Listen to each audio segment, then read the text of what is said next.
Thinking about starting a website and considering Bluehost? In this honest review, I'll break down the pros, cons, pricing, and whether it's the right hosting choice for you.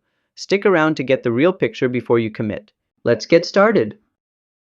Bluehost is a popular hosting provider trusted by beginners and professionals alike, and it comes with flexible pricing. First, the basic plan starts at $2.95 per month.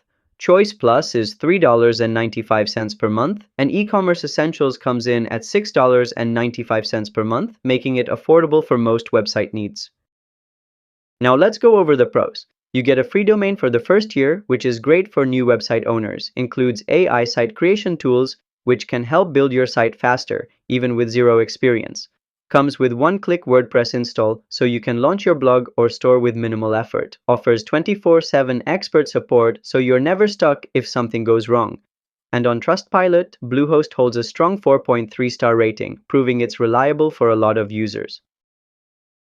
Then the cons. Renewal rates are higher than the intro prices, which can surprise some users. Upselling during checkout can be overwhelming for beginners. Limited storage on lower tier plans, which may be restrictive for larger sites.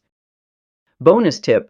Want to get the lowest price? Choose the longest term plan at checkout. It's where you'll see the biggest savings. Bluehost is a solid pick for beginners and small businesses, especially if you're using WordPress. But like any host, make sure the features match your long-term goals. If this helped, give it a like and subscribe to How to Tutor for more smart tech reviews. See you next time!